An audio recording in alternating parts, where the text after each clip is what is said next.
తిరుపతి శ్రీ తాతయ్యగుంట గంగమ్మ తల్లి జాతర మహోత్సవాలు ఘనంగా ప్రారంభమయ్యాయి. జాతర ఉత్సవాలలో భాగంగా బుధవారం సాయంత్రం స్థానికంగా 15 మండపాలలో గంగమ్మ తల్లి విగ్రహాలను ప్రతిష్ఠించి పూజా కార్యక్రమాలు నిర్వహించారు. ఆరణి శ్రీనివాసులు పుట్టినరోజు సందర్భంగా నాయకులు, కార్యకర్తలు పుష్పగుచ్చాలు అందజేసి వారికి శుభాకాంక్షలు తెలియజేశారు. నూతనంగా నియమితులైన చెన్నైలోని Japan consul general Takahashi Muneo బుధవారం శ్రీ సిటీని సందర్శించారు. Sri city senior vice president R Sivasankar ఆయనకు సాదర స్వాగతం పలికి పారిశ్రామిక నగరం ప్రగతి, ప్రత్యేకతల గురించి సమగ్రమైన ప్రదర్శన ఇచ్చారు. అనంతరం శ్రీ సిటీలోని జపనీస్ పరిశ్రమల అసోసియేషన్ సభ్యులతో కాన్సుల్ జనరల్ సమావేశమై చర్చించారు.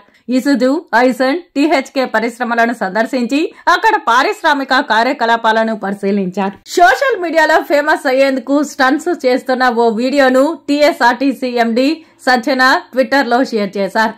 ఫేమస్ అయ్యేందుకు తమ ప్రాణాలను సైతం లెక్క చేయకుండా ఇలాంటి చిత్ర విచిత్రమైన పనులు చేస్తున్నారు. కొందరు పిల్లలు ఇలా మారడానికి పరోక్షంగా తల్లిదండ్రులే కారణమన్నారు. వారి పర్యవేక్షణ లోపం వల్లే రోడ్లపై ఇలాంటి వెర్రి వేషాలు వేస్తున్నారని మండిపడ్డారు. దేశంలో రోజు రోజుకి వాహనాల కాలుష్యం పెరిగిపోతోంది. ఈ నేపథ్యంలో వాహన కాలుష్యాన్ని తగ్గించేందుకు పూణేకు చెందిన అధికారులు సరికొత్త పరికరాన్ని అందుబాటులోకి తీసుకురానున్నారు.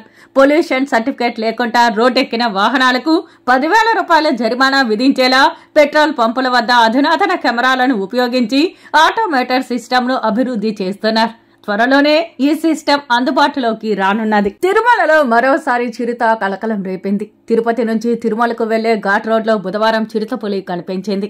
ఇవాళ తెల్లవారుజామున భక్తుల కారుకు అడ్డంగా వచ్చింది. దీనికి సంబంధించిన దృశ్యాలు సమీపంలోని సీసీ కెమెరాలు రికార్డయ్యాయి. ఈ నేపథ్యంలో భక్తులు అప్రమత్తంగా ఉండాలని, కాలినడకన తిరుమలకు వెళ్లే మెట్ల మార్గంలో భక్తులు గుంపులుగా వెళ్లాలని టీటీడీ అధికారులు సూచించారు. పాకిస్తాన్ మాజీ ప్రధాని ఇమ్రాన్ ఖాన్ కు బెయిల్ మంజూరైంది. భూకబ్జా ఆరోపణల కేసులో ఆయనకు ఇస్లామాబాద్ కోర్టు బెయిల్ మంజూరు చేసింది. అయితే మరో 2 కేసుల్లో ఆయన జైలు శిక్ష అనుభవించాల్సి ఉంటుందని ఇమ్రాన్ తరపు న్యాయవాది తెలిపారు.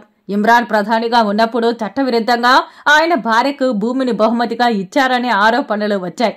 రియల్ ఎస్టేట్ డెవలపర్ నుంచి భూమిని లంచంగా స్వీకరించి ఆయన భార్యకు దాన్ని బహుకరించారని కేసు నమోదైంది.